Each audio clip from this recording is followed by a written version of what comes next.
Welcome to the Getting Real with Hilary show, where ordinary heroes tell extraordinary stories during unique and never been heard before conversations with your host, Hilary Arno Burns. Hilary's unique listening and way of asking questions results in conversations that aren't usually talked about, so you can create the life that you really want but are afraid you can't really have. We are demonstrating the greatness in the human spirit and creating a world where we all reclaim our birthright of joy, happiness, purpose, and passion. Now, here's your host, Hilary Arno Burns.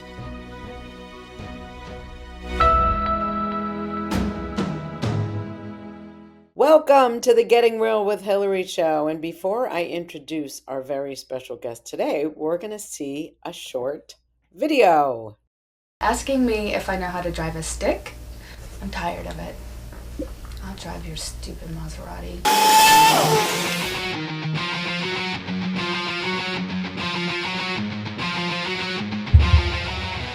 9.8 million people, 16.2 million cars in one little metropolis called Los Angeles, California. The City of Angels, the place where stars are born, where the sun, the beach, and the vibe seem to flow in a continuum, from Malibu to Hollywood to Beverly Hills. In LA, there are a few things guaranteed to turn heads: celebrities, beautiful women, cars. And I am at the intersection of all of that, because when these A-listers want to get together, more cars are coming than fit in the driveway. 10 cars, 1,000 cars, they call me. I'm Gillian Harris. And this is Valet of the Dolls. Wow. Well, that was so impressive. So many shiny cars. And oh my God. Okay. I can't wait to introduce Gillian Harris. She's going to talk. Gillian, let's try that again. Gillian Harris. She's the CEO of Valet of the Dolls. She's a metaphysical consultant and also an author of several books. So welcome to the studio, Gillian Harris. Oh, so good to see ya. Yeah, that was a very impressive video. Do you want to talk about that? Do you want to talk about... Absolutely. Okay, I great. mean, I want to talk about everything, but All right. in short, Valet of the Dolls is 21 years old. We've been in Los Angeles that amount of time, actually. We promote doing LA, Orange County, Palm Springs. So we cover a big area, and then sometimes we're even outside of that. Somebody will call from Ventura and say, hey, do you do out here too? The Inland Empire, do you do this too? And if we have time, if we have a space in our schedule, we'll make it happen. But so 21 years we've been doing this. I was in radio originally, and what happened? I was You in were? radio. Wait, what Yeah. did you do in radio? I just have to Um, ask. for 13 years, I was a newscaster, reporter, I did it in radio though. So I did my, broadcast journalism in radio rather than television, and I did some field reporting and stuff like that. And it was pretty exciting times back then in the 80s and 90s and whatnot. But after 13 years, I actually quit. I didn't want to do that anymore. I always wanted to be a DJ, and the only reason I got into news is because that was the first job I was offered. And then I was typecast. And they're like, you're so good at that. This is what you are. And I'm like, I'm an imposter. This is And not who and I what really were am. you... Yeah, what were the kinds of things that you were reporting on? Oh, well, I would just do, okay, so it's a music station. It would always be a music station. I didn't do Okay. like the all news stations, which are Or the cool, but weather. You weren't out in yeah. the weather. Well, yeah, I did do weather. I did a You lot of did. weather, sports. Absolutely. The Oh, okay. headlines, then some weather and some sports. Yeah, I did that. I knew Okay. all the teams. The teams have changed now. If I name them now, I'll date myself. But anyway, like the Ducks, they did not exist at the time. So there are definitely names of teams that have changed. But anyway, I got upset with something that happened politically. And I also noticed that in order to do a good newscast, you needed to start with as much blood and fearful stories as possible. And so, sorry if anyone's having breakfast, but I mean, oh my gosh, if I have to do a story about this torso found in a trash bin in Torrance one more time, and I did. I had to do it every time. You have to write it fresh, rehearse it, and then broadcast it. and then write it in a new way for the next, and I was every 30 minutes. So every 30 minutes for 5 hours, how much of that? And I understand energy. And this was just not healthy. It wasn't healthy for me.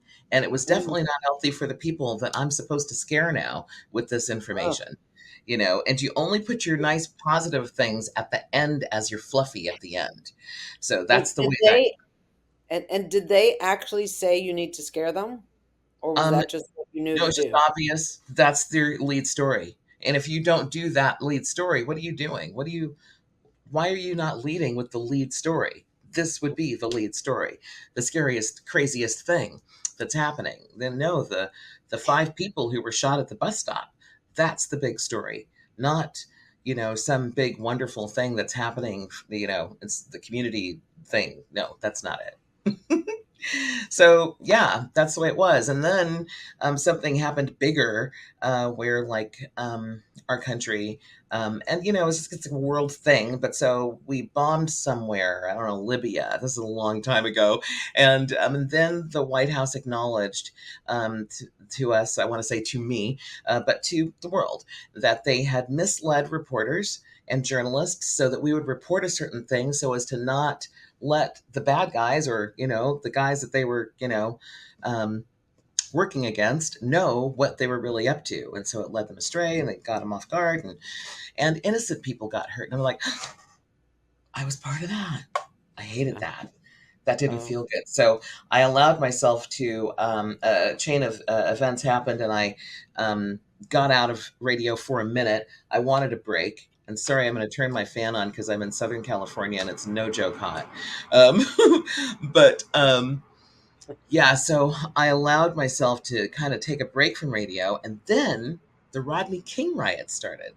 And what was interesting about that, I was in my break. I wanted to take a year off, but I had only been off for like, I don't know, 3 or 4 months. And now this happened. And I found myself, because of what was in me, I'd been doing news for 13 years. So I'm sitting there and I'm watching the news. Like, I couldn't go to sleep. I had a big map. I had a red felt tip marker, and I had a black one. And whenever there was a fire, I put a red dot. And there were all these red dots all over. And I was like just chronicling what was happening. And I was realizing I was addicted to it. And then I guess that energy went out, and one of my old program directors called me from a different station where he was now, KACE, and said, "Hey, we need extra news coverage. Can you help us?" And I'm like, "I'm there. Where are you guys?" I'm right there. And they were located. They shared a building with the local police department there. So I pull into the alley. It was in Inglewood, KACE, 103.9 and 98.3. They simulcast on 2 frequencies. But anyway, I pull into the alley, and there's like the military with machine guns, tanks, and all this stuff. And I'm like, I mean, I just drove in from Newport Beach, and I'm like, whoa. Wow. MG, Good. yeah. Yes, yes. So it was exciting, though. I felt protected, that's for sure. I felt safe. Yeah. But anyway, did that. And then when that coverage ended, I said, "Hey, I'm not doing news anymore. I mean, glad to help and stuff, but I'm a DJ. Can you like let me have a chance?" And so they put me on at like 2 a.m. to 5 or something. What was it? It was a late, ridiculous shift. And I did that for about 6 or 7 months till a new program director came in and realized that I was in the middle of the night. And he's like, "Why do you have this woman on in the middle of the night?" And so he kind of discovered me, Kevin Fleming, God bless him. In fact, I wrote about him in my new book, not to move around too much, but he basically rescued me. And so next thing I knew, I was morning drive, and then we got bought by the station that, or the company that owned KFI and Coast. If anybody knows Los Angeles radio, these are huge. And so we were sister stations with them. And so, yeah, next thing I know, I'm asked, what shift would you like? And I had done mornings for so long. I'm like, I want afternoon drive. So I did afternoon drive. And then there was a thing that happened in radio where there was a deregulation. You could own a lot of stations up to a limit. and there was a conglomerate that came along and wanted to buy pretty much every station in Los Angeles, it seemed like. But they bought their limit worth, and so they bought our sister stations, and then they had they were part of another company that was then able to come in and buy KACE as well. And they changed it to Spanish. I don't speak Spanish, unfortunately. I was stupid. I learned French, and I live in Southern California. Why did I take French? And I don't know any French now. It was like so silly. But anyway, so I was out of a job for a minute. And so while I was looking for work, and I was all over the country too, doing that. There were places in Atlanta and all over wanted to hire me, but I didn't want to go. I had a horse. I lived in Malibu Canyon, and life was good. But so there was a job. There was a local newspaper in Malibu. I looked at it and I said, I better, keep going back and forth to the Caribbean. I'm having fun, but I need to really work while I look for work. And there was a job at a female valet company. And I was like, oh my God, that is so cool. I've never heard of that. And I've always loved the drive. It's in my genes. I mean, backwards, forwards with precision. And I didn't know that I would soon become a certified precision driving instructor even. But so I applied to take a course. Do you have them. to take a course, or you just were good? I worked with local CHP guys who were in charge of EVOC, which is the Emergency Vehicle Operating. Oh my gosh, I forget what the C means. Course. There it is. Emergency Vehicle Operating Course. And this is all fire, ambulance, police, sheriff, all of the emergency vehicle operators have to take this course, and it is facilitated by the CHP. And so I worked with two of the people who facilitate that, and they helped me create a course through Valet of the Dolls. And, I hate to say it, let me just out them right now. There is no governing body to say whether you, there's nobody to go to. You can open a school to teach precision driving, and there's no, license thing that you need or anything. So all I can say for credibility from So the me. drivers need the license or Yes. the certificate, but the people teaching the course don't. So I'll put it like this. You have to have a driver's license in order to take the course. Yes. Just a regular driver's license. Then to learn whatever this particular course offers. Yeah, I was certified because I was able to do this entire course flawlessly over and over and over again. And then anybody who came through the course, if they're able to do it flawlessly, they're certified too. So I'm the instructor, and this particular course focused on reverse. I just haven't taught it since the pandemic lockdown, but it focuses on reverse motion. With quarter-inch precision. We give students tools so they can attain quarter-inch precision while in reverse. Because as a valet, you are backing in Lamborghinis, Maseratis, all kinds of, even a Honda. It's somebody's little hoopty. They love that vehicle, okay? They named it something. So you need to take care of it while you're backing it in. And, we do private event valet. So that means we could be called to somebody's ranch to park the cars in that corral over there. You got to make sure to park. You got a tree you got to deal with, and there's a bench, and you got to, make sure to squeeze it right in there just right with no error. And so if you've only got a couple of inches, when you turn your wheel, you really want to know which way the car is going to go.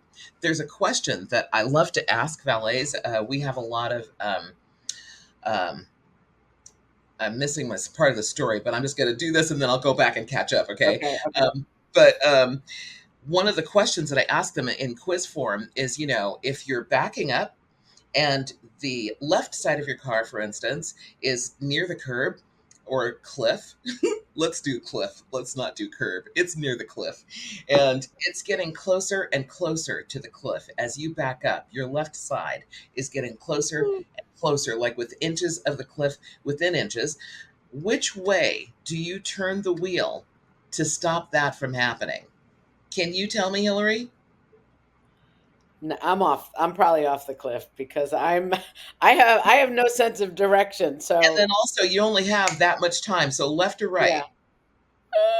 Right. Right? Wrong. Thank you. Good. You saved your life. That's awesome. That was a Phew. She's gonna Woo! live. I know. That was a guess. That was a guess. Yeah. Okay. So yeah, you want to know what's going to happen when you turn it to the left, when you turn it Oh to my the right. And God. some people think it's a trick question. Well, we're going backwards and I want it to go to the right, so I must turn it to the left. And so you're dead. You just went off the cliff. So yes. And, we've had those kind of moments. Not off the cliff, but I've had a long time ago, a Mercedes Benz coming down a driveway, left tire off the edge. So we had to have that towed off, and it was in perfect condition it was a little dusty, but it was good. Angels were with us big time What do on you that mean one. off the edge? So it was a cliffside driveway that was a big incline, and you come down and you make a curve, and then you end up eventually at the street. So she's backing the car down. As she goes to make that curve to the right, she doesn't turn enough.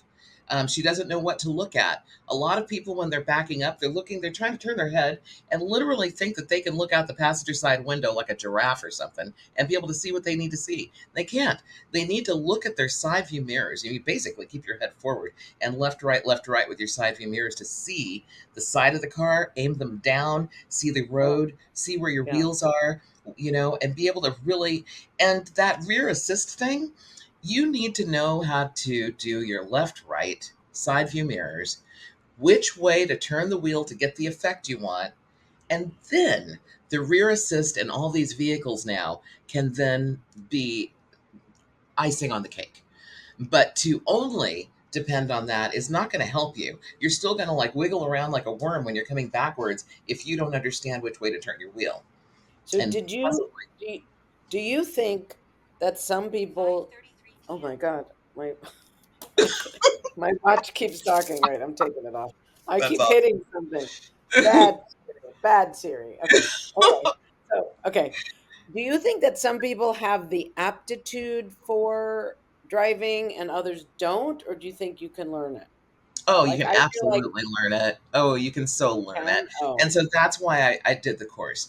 And I do it in a different way now, but I originally, all the way up until the pandemic lockdown, once or twice a week, I would meet 4 or 5 students, and everybody would get 30 to minutes to an hour, depending on how the schedule would work that night, of doing the course. And I would give them 13 maneuvers. I would say, do this.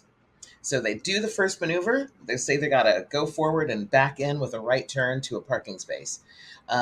And when they do that, they're either going to do it perfectly or they're going to be over the line. They're going to be crooked. They're going to be scared. They're going to be whatever. And so I get to see what their weaknesses are, if there are any. And if mhm, there are any, then I get to train that out of them. There's a tool for everything. So then I put them through all 13 maneuvers and we figure out where the good is and where the bad is, if there is any. And I write out a report and I send that report to them via email after the course. And so now they have something in writing to go from as they take their car and go practice these things that we worked on. And now you got a score. So and you want your score to be 56 is what we call the average. And I really need to refamiliarize myself with the numbers, but anybody in the 60s, they were the top drivers. And if you're in the 40s, you're a problem. I want to put you on keyboard and not let you drive anything. right. Yeah. But it's good to know that. And then it's good to know that, you know what, Lucy is great at, which way, left, right, when she's backing on a straight line. She could follow a cliff perfectly and not fall over. But when she goes to back into a tight squeeze or with that right turn, there's a problem that she needs to work on. So they get their score. They may not like the number. Of course, they want to compete. The higher your score is, the more likely you are to get more work. So this was another thing that was happening, and now I'm still doing the same kind of thing, but not as organized in such an organized fashion as I was at that time, and we'll But explain why in a bit. oh, But so yeah, you as the CEO, yes, that you were doing this. I yes, mean, I operations manager. I mean, but yeah, yes. obviously it was quality control, which was your Yes, business. and You were no running other a valet business. company in the city of Los Angeles, and there are more than 100 valet companies, had a class like this. None. And this class is so, and PVOC, the Precision Vehicle Operating Course, for which there was a website, but I took it down. I'm thinking of possibly, I don't know, putting it back. If I do, I would be offering it to other valet companies who have occasionally asked me, please, can you, train this person? And I let someone know about it. They're like, we don't need that. And then as soon as somebody hurts a car, they're like, hey, Jillian, can you work with this person for me? And, see if we can, because I So really would they like the pay you? Would Yes, they pay you? Oh, yeah, absolutely. For did sure. I'm you? saving you thousands. You better pay me. Yeah. Right. But did you enjoy that? Seems I like, did, but I just had too much to do. I yeah. discovered how to do a 26-hour day with Valet of the Dolls. It's not a simple company. And 6 hours. yeah, I know. And I wish I wasn't kidding about that. But when you're awake No. and you realize, oh my God, I woke up at 7 yesterday and it's 8 a.m. today and I haven't slept. So yeah. Yeah, I've figured out some things that made it so that there were templates and ways of doing things that made it easier. And also, it took about 5 years for me to be able to figure out how to train other people to help me in the office. So once I was able to do that, then I could more systematically do things. But I still wasn't really healthy in terms of time off. When Mm. you own it and the way that the calls come in and stuff, I just felt like I wanted to win all the time. I was always in competition all the time. So if a quote came in, I want to be the company that gets you your estimate within 20 minutes. And the only reason I'm not going to get it to you within 20 minutes is because I have a line of them. But everybody's getting their quote within the hour or two. And I'm really fast. So, and then I would hire people who could be fast with me, and we could spit out like 15 to 20 quotes in a day, every day. And that's how busy it is and can be at Valet of the Dolls. So, All right. So hold on. yeah, You left the I'm going back in time. I know I went crazy. No, no, I like it. It's good. So you left the radio. You were I going did. around, and somehow you got a job at the female valet service. Yes, and she wanted to sell her company because she'd been doing it for 19 years.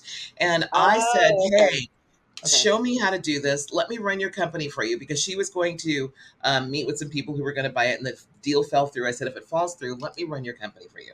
I'm only going to charge you $10 per hour, which is ridiculous. $10 per hour, but if I like it, I will buy it from you. If I'm good at it, absolutely, it's on. And at the time, my money was running really short. I was been living off my savings and everything, so I totally wiped out my 401k like that. So anyway, I So how long 19 did you do months, 10 hour a day for 19 months? 19 $10 months, a day, sorry. $10 an 10 hour. an hour, right. How long Yeah, did you do that for? 19 months. 19 And months. Okay, I sorry. doubled the size of her business volume. I tripled the size of her staff, because that's what you needed in order to be able to double the business volume.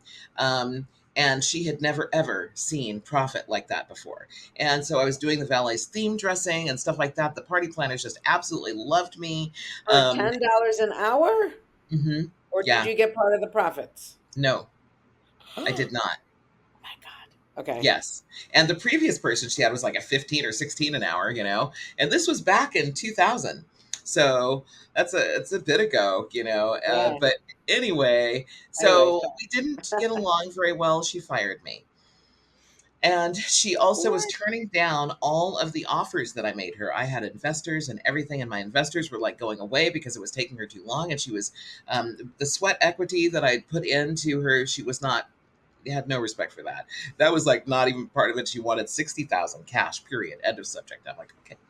So finally, I knew I didn't want her company. I knew the name Valet of the Dolls. Her company was called Valet Girls, and I knew what I wanted to do. I knew my name was going to be stronger. I knew what we were going to do, and almost everybody who worked for her was like, "Jillian, hurry up, let's go. I don't want to be here anymore. I want to be with you." I'm like, okay. So I already knew we were going to be incredible. So when my dad saw what I could do, he said, "You know what? You don't need other people's money. I see what you can do." He saw me raise this money over and over again. As like, I'd lose investors and I'd get more. I mean, and I just always had enough money to buy her thing. But Anyway, she turned down all of my offers, even the last one, which was for everything that she wanted. I insisted, though, on an escrow, and she didn't want to do an escrow, which I think is suspicious. So, it fell through, and I was really grateful. I was really happy. I popped a bottle of champagne when that happened because I'm like, awesome. 5 p.m. She has turned it down again. I do not have to, I can go forward with Valet of the Dolls. I wasn't under contract with her to not compete or anything like that. So I competed. And the one thing that I like to be clear about in starting this, I had personally worked about 200 locations. And so I knew all these addresses, but I didn't feel that it was right of me to send a promotional card or whatever to those addresses. I preferred to simply look at a map and take down the addresses of every single house around those addresses and promote to them. So a couple hundred addresses turned into thousands of addresses, and I sent an army of valets out to collect these addresses, and basically from that postcard campaign, we started with 12 parties immediately, and the first of the 12 was Roland Emmerich, who was a movie director. He did the 4th of July, Independence Day. That it wasn't the 4th of July, Independence Day, Day After Tomorrow. Fallen, I think, is one of his movies. Those scary movies. He does these dramatic, scary movies. But, people who went to his party then want to hire you. So in the first year, we did 100 parties. Whereas the person who I was working for, her company, she was bragging that in her first year, they did 19 parties. 19. So we did 100 the first year, 200 the next year, 300 the next year, all the way until we got to 2008. We were at about 500 parties, but now, we're in the Great Depression, that horrible economic time that the country and kind of world went through. And so what was interesting, though, about that's when we got to figure out that for this branch in Los Angeles, we are so in alignment with the entertainment industry. So the entertainment industry lost about 28% in revenues that year, and so did we. 28%. I'm like, oh, isn't that interesting? Misery Loves Company. I was like, oh, that's cool. I like that. But at the same time, we still had 500 clients. Year after year, it just held steady at 500 clients until we started climbing up to 600. And then I'll tell you what I did about that, because I didn't want to work that much. But 500 clients. Did that 500 clients all have parties? Like, how often did they have? Yeah, I guess I'm saying it wrong too, because it might not be 500 clients, but 500 parking events per year. So some of those were by repeaters. Yeah. There's some clients who give 4 or 5 parties in a year, or events and fundraisers and grand openings and things. And so, but to get to 500, so we lost 28% in terms of money, but the number of parties are still there. So what was happening is they were still having their events, but they were doing smaller events. So to save money, it went smaller, but they still needed us, which was a great sign of our strength. So when the economy started to pick up again, we start to skyrocket again. But now I'm at a point where I'm like, okay, but wait, this is not healthy for me. I'm doing the kind of volume that other companies are doing, and they have a team of 5 in the office. And for me, at most, it was me and 2 other people. So, and then the more people you have work in the office, then the more parties you have to take on in order to be able to pay them, And so there was that. And then I also didn't realize at that time, how much I could charge. At certain points, I was at the top with the big boys, and I also want to say, at that time, when we started, there were 2 other female valet parking services. So the valets started in the 70s or something, the late 70s. And Dana Hartley was an employee at the valets, and she hated it because they didn't allow you to take tips, and they wouldn't allow the customers to tip, which is what, really? And so that means that if a customer wanted to put extra tip money in their check to be given to the valets, the company was going to keep it, because they told you, thank you though. So yeah, that would happen. So Dana was like, you know what, forget this. I'm going to go start my own company. So she started Valet Girls. And so what's interesting is here I go. I'm Oh, looking so for a that was job. her. Okay. Yeah. And then I worked for her. But my intention was to buy it. So what's interesting is, I lived in Malibu Canyon, and my first day working for Valet Girls was in the Colony, the famous Colony in Malibu. And I cried the whole 12 minutes from my house to the Colony.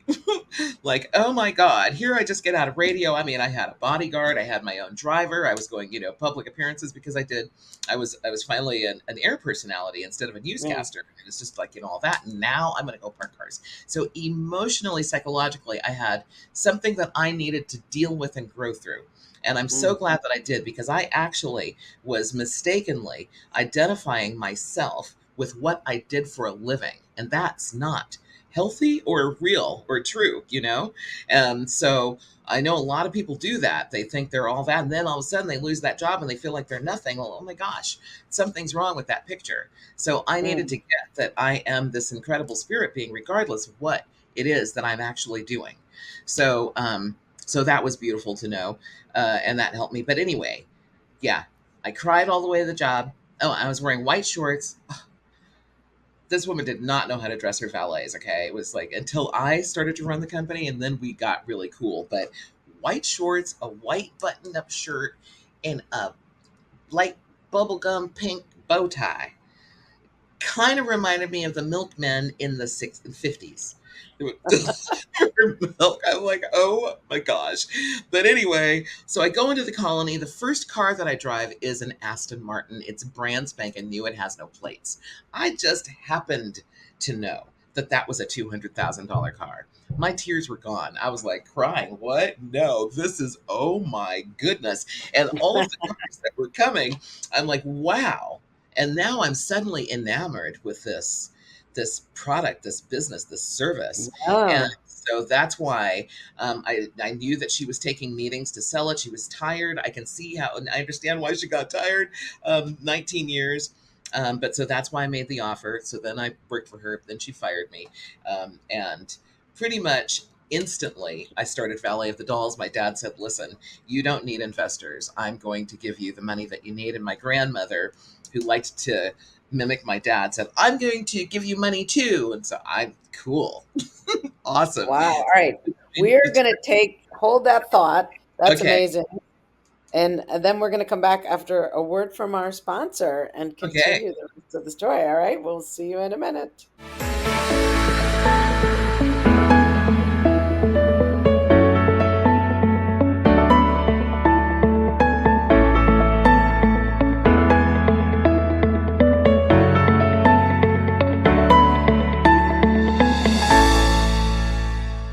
Has social-emotional learning become just one more thing on your teachers' plates? Do teachers and students both find it boring and ineffective? Then bring Kikori to your school. Kikori transforms classrooms through experiential SEL activities that help students play, reflect, connect, and grow. Even better, students say it's more fun than recess. Schedule a no-obligation conversation at kikoriapp.com/bringkikori. Kikori. Do you ever feel like you can't say what you really want to say? Or that you're stuck or in a holding pattern in your relationships, career, personal life, or finances? Are there things you want in life that you've given up on? Are you resigned that this is as good as it's going to get? If you answered yes to any of these questions, then Hilary Burns, host of the Getting Real with Hilary show, has the solution you need. Hilary is a published author of 3 books and has a program called the Getting Real process. This process frees you from what is holding you back, allowing you to create a life you love. Don't believe it? It is hard to believe that it could work, isn't it? The proof is that hundreds of Hilary's clients have used the Getting Real process and are now free to create whatever they want in relationships, career, finances, enjoying life, or just loving themselves more. So go to realtalkwithhilary.com and order Hilary's book, Real Talk, and set up a conversation.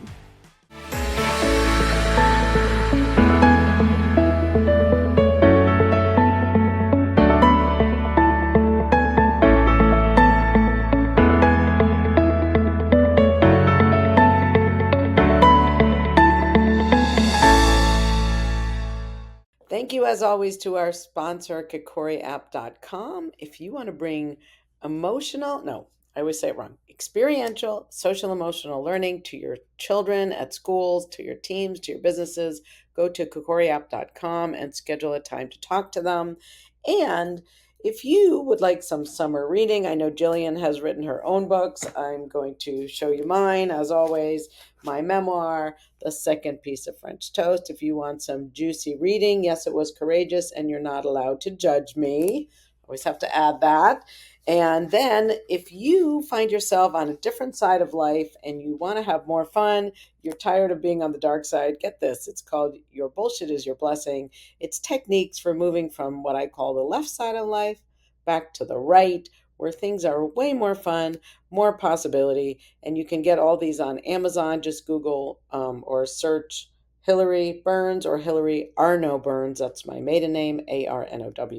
And then, as the commercial was talking about, this is real talk. I found myself, after I wrote my first book, someone said, "Why didn't you speak up?" And I was like, I didn't even know I wasn't. So I learned painfully how to speak up, and it's changed my life. That's what this book is about, real talk. If you find yourself a people-pleasing, pleasant phony like I was, call me or go to Hilary at gettingrealwithhilary.com and let's have a conversation and let's get you free. It's a lot more fun. And now we're going to bring back Gillian Harris. Sorry, oh my God, what's wrong with my tongue today? Gillian Harris. My words are not coming out. I think it's the COVID. So anyway, all right. So tell me again, you said you were fired, but you also said, we're just going to continue right back.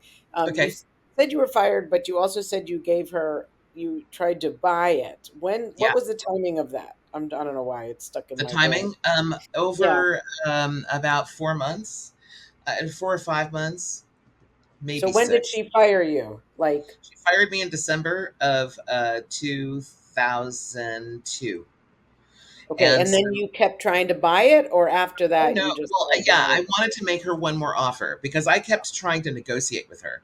I couldn't believe that she wouldn't bring the price down a little bit and whatnot. So finally I said, okay, let me just offer her everything that she's asking. Yeah, Even it was 60,000 cash. She yeah, wanted cash. And for her company, that it wasn't worth that. So right. cash and yeah, but I need the escrow. I knew And she wasn't going to do what's the escrow? That puts it in, it. I know That what it is, but puts it in why? a safe place for a minute while we're doing due diligence to make sure that there are no bills, there's no taxes due, there's no lawsuits against the company, there's none of that stuff going on that you'd be Oh, accidentally getting into. Yeah, you want to know that. So for some reason, she did not want to do that. so you were So like, see she, ya. yeah, peace out. And So what happened to that company? So yeah, that's interesting. So she competed with me for a couple of years. And I want you to know I went large instantly. I said, I don't want to compete with the other two female valet Yeah. companies. They're like small minded. They're, Mhm. cute, pink, whatever. Bow Pink ties. cute is for puppies. Yeah. I wanted to compete with, I wanted to be a thorn in the side of the great big boy companies in Los Mm. Angeles. I wanted to be a true contender. I wanted to be, I wanted to show them that we could Mm. not only drive circles around them backwards, but, be a force that they needed to deal with. And that's exactly what happened. So, And we when did you get the black the uniforms? When did you get those? I know immediately, you I mean, to immediately. start. Yeah, I mean, You so had to we buy all of them, right? You had to buy all that stuff, no, correct? well, certain parts. So, we started like I was like, okay, I'm not going to put them in white shorts and white shirt and bubble gum pink bow tie, unless the client wants the bubble gum pink bow tie. But we were pretty much black and white, like the guys were. Black pants, white button down shirt with a collar, black bow tie, black vest. The vest says Valet of the Dolls on it, and I saw that from the The guys. best what? Oh, has Valley of the Says okay. Valet of Okay. the Dolls on it. Okay. Yeah, like I saw that from the guys. I'm like, okay, well, we're going to do the same thing. And then, though, we did another thing where originally we don't right now because of what I'll explain, but we did a lot of theme dressing. And it's still available, but I don't promote it as much so that it won't happen to me as much. It's a to me thing. It's like, oh my God, I gotta find 5 fire people outfits or whatever, pirates or whatever it is. And Alice in Wonderland, a lot of kids' parties love themes. And so we would do that for them. And we still have a lot of stuff, but I just moved, sidebar, from Los Angeles to Riverside, where my mom is, because my dad passed away. But in doing that, I had to clear out 20 years worth of costumes and whatnot. And I didn't know what to do with all this stuff. I mean, there was stuff in there that we hadn't done for years. I'm like, I guess I could sell it, but I don't even have time. And I just like tossed it. And I felt really bad about that, but it was tons and tons and tons. Like, we just did so much stuff. But so I kept some things, like tropical comes up. So we're ready with the leis and the Hawaiian shirts and the hula skirts if they want, we're ready with all of that. But Now, certain things. I don't know why I'm asking, but do you charge extra for the extra costumes? I Yes, hope. Yeah. absolutely. For sure, for sure. Especially if it's Yeah. a new one and you got to find it, right? Oh Yeah, my God. exactly. Yeah. And then even if they want a different color bow tie, there's a fee for that, Yeah. 'cause Okay. make that happen to get it to the team and all that. So let me see, where was I? We started, I guess I'll back up and just because I don't remember exactly where I was, but maybe it'll come back. But I know that we You were a started. true contender, force, new outfits. That's where Yes. we were before the break. Yeah. When we were seen by Los Angeles Magazine, we were wearing shorts and a tank top and um, sun hats. Oh my God, we were just so adorable. Um, we started 333, March 3rd, 2003. I saw that date coming and I'm like, oh my gosh, that's our start date. So I technically opened the doors on that date, meaning I was taking phone calls, I'm taking quotes, and luckily nobody needed us right away. There was a thing that I won't do right now, but I'm straight up God shot angel in terms of how we got our first insurance policy. Absolutely amazing, because that's the expensive part. That's really the challenge for a new owner, is to be able to afford that part. You gotta know that that part is going to happen, and you have to have that thing, or it's the blood of your company, or you can't, not with a sound peaceful mind, operate without an insurance policy. It's against the law, and oh my God, if something were to happen, so so we started 333, and by May, that's 2 months, we were doing an event that was 200 cars per day, 2 days up in the Mount Olympus area of Los Angeles, and it was attended by a lot of media, including Los Angeles Magazine. Here I've got 20 seasoned, fun valets, we're just awesome, and we're proud and we're happy and we're like excited about what we're doing. We love what we're doing. I mean, valet, if you're that kind of person, it's not for everybody, but if you are that kind of person, it's addictive and it's adrenaline and it's fun. And it's social, there's people, and then people just loved us. They're like, what, females? 20 of them, oh my gosh. So Well, where did you get them? Were they from your old company? came Like, with me. Yes, oh, originally okay, they came with okay. me, and then that just starts the whole thing. Now it's got word of mouth, and that you don't have a problem again. So Los And how Angeles did you Magazine. get that? I know I keep interrupting, but how That's did you okay. get the 2-day gig? Oh well, because everybody knew me. Oh, so part of that campaign, when I did the Yeah, postcards, yeah, I yeah, made yeah. sure to let every party planner know that I'd started my company. I said, I'm not trying to take you away from the original, but I want to give you an option that we're here Wow, too. Yeah. so smart. Wow. Yes, yeah, I was. I went for it. I went Okay, hard. you And did. Woo. yeah. And so Los Angeles Magazine names us Best of LA. Do you know how hard it is to be named Best of LA? People work for decades to be named Best of LA of whatever it is that they Wow. do.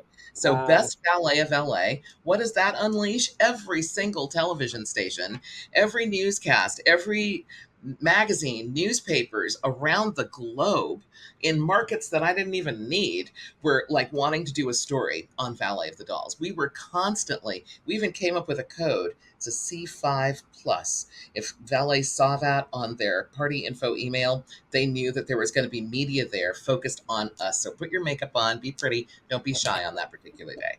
So, yeah. So, it's been like that kind of energy. And then it's a sisterhood. And so it has become this huge, big thing that's bigger than me, so much bigger than me. And it became more than I thought that I even imagined that it could be. Like family, like people becoming friends for life because of the time that they spent together working in the trenches of Valet of the Dolls. So there's good times and bad times, and I also want to brag and say we've worked for, sometimes I have not been so proud of this, but every single White House since 2003 has used Valet of the Dolls. We're that company. Our work is that kind of good. We're that In kind of in trustworthy. Washington, D.C.? Would you go No, there? they come here when they come here. Oh, when they come to LA. Okay, okay, got Yes, it. yeah, exactly. When they come to Los Angeles to mess up our traffic for a day, yes, we're the valet company that's taking them. So, Secret Service loves us. I love, like, I do a parking plan, and then they call me and they're like, they want to go over the parking plan, and they invariably will change it. And I've learned to kind of like be ready for that. And I'm like, let me see if I can guess where. And a couple of times I've gotten it just right. I'm like, I'm thinking that you want us to not do it here. You want us to do it there. They're like, exactly. Or they're loving us because of how quickly we're able to clear an area so that the guest of honor, whatever president or whatever that is, can arrive in a clear space. Just all of that. It's exciting. It's awesome. And we're still doing that kind of thing today. Wow. All Yeah. right. So we have about, let's see, 9 minutes to wrap up. I want to make sure you tell people what's going on, Yes. so that you have enough time to go over Thank that you. and tell Because, people what you're looking for. Yeah, because I know this is so exciting. I want to hear more, but I want yeah, to make sure we hit what we came here for. So go totally. ahead. Yeah, So I have started, well, all the time that I've been doing Valet of the Dolls, it has allowed me to actually work on my true life purpose, which is metaphysician, spiritual um, arena, my world orbit spirituality. And I really want that on a 24-hour basis, like 24/7 instead of fragmented as it is right now. So something happened last year. My dad passed away, unfortunately, and he caught my COVID, and it killed him in 3 days. Anyway, sorry. after that happened, I also noticed him around a lot. And then talking to my mom, she's noticing him around a lot. And we're sharing these stories. And I'm like, okay, I need to write this. And I've been a medium forever. I mean, this book right here that you see behind me, Have We Met? Yeah. How to Identify Your Reincarnated Loved Ones. That is a great book about a medium gone completely wild. Like, because I was like a sloppy medium. I love calling myself that, a sloppy medium.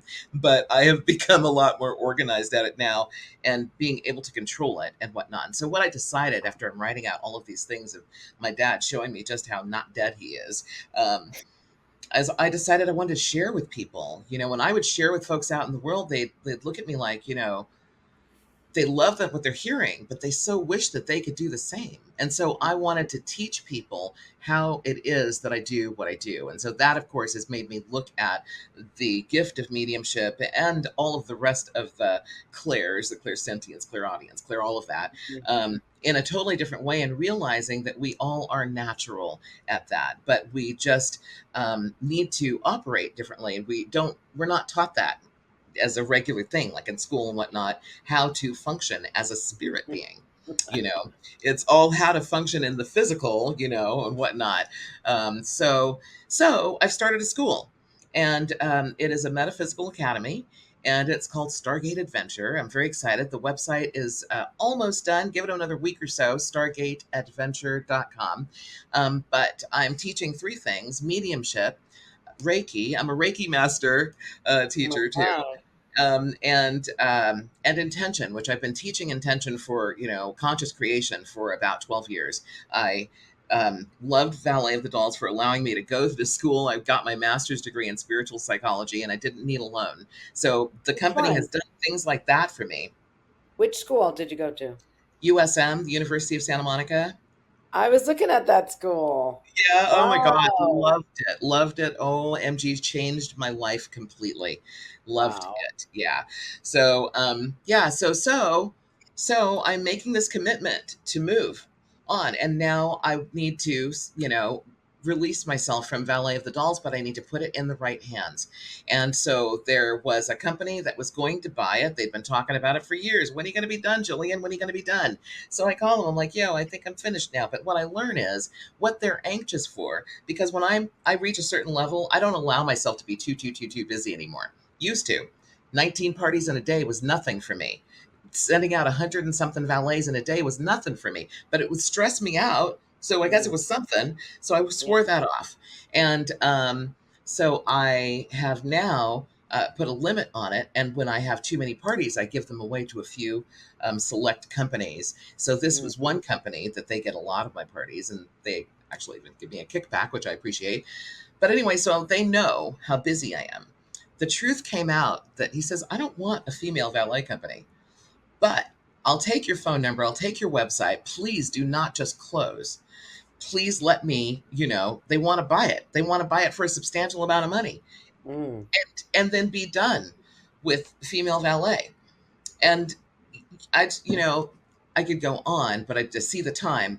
He gave me reasons that were not cool. And the mm. thing is, the percentage of women who are in the valet business, it's like, I don't know, 11, 12% or something compared to, men. If a woman right now wants to, like, let me put it like this: if a man wants to get a job at a valet company at one of the more than 100 valet companies in Los Angeles, and he's got no experience whatsoever, he can pick from the few places that will offer him work because they're always looking for more people. If a woman in the same situation, or even with experience as a valet, goes to these same companies to apply for work, she's going to be turned down if they already have their 2 or 3 female quota met. Whoa. Yeah, 2 or 3 All right. out of their, yeah. So are you looking for someone who wants to retain it as a female ballet company? Are you Yes, looking for a please. woman? Tell us what you're looking for so we can Um, put the well, word out. yeah, I am looking for someone, and I realize too that it is possible for a man to do this. However, what an amazing thing would it be for a woman to do it? And I know it has been very powerful for us to have a female answer the phone, a female voice. If it's not mine, it's another female answering the phone and answering questions. The other company that just closed, which or is in the process of closing, that's the one that I worked for prior. And you asked me what happened. She competed with me for a few years. Then she got cancer, unfortunately.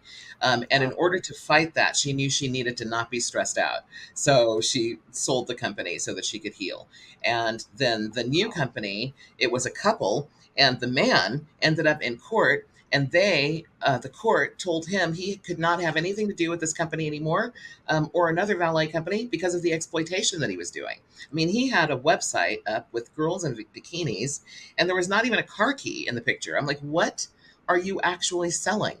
Wow. Yeah. So this is part of what I'm looking to avoid. I don't want that to happen. You know, girl power, is really like most of the people who hire us are female anyway. They're the party planners, as the head lady of the house. It's, women throw more Mhm. parties, I guess, than men. But so, yeah. So I'm looking for that. If it could be a female, that'd be amazing. But otherwise, I have a little bit of an open mind otherwise, because I'm just looking for somebody who would take care, who gets it. This is a franchisable company. I did a little bit of that. We had a branch in Colorado. We had one that was starting in Houston. And so it's just, but I realized that was a lot of work for me too. And I was like, okay, wait. And yeah, so, but anyway, that's the story. That's where it is right now. And so I'm just beginning to get the word out. I feel like at this time I've seen how this work has brought, um, completion to a lot of families. The women who are maybe single moms, or maybe they're not single moms, but the income that they can bring from Valet of the Dolls helps them put food on the table, keeps the lights on, like, quite literally. and, makes the difference between the despair that they were in when they were looking for the job and what they feel now. And a lot of folks, they have a thing. They've got, credit card bills or something that they need to pay off. They come, they work, they pay that off, and next thing I know, they're addicted to the job, and they're still doing this. One lady, What's the addiction? Is it the cars or the fun or what?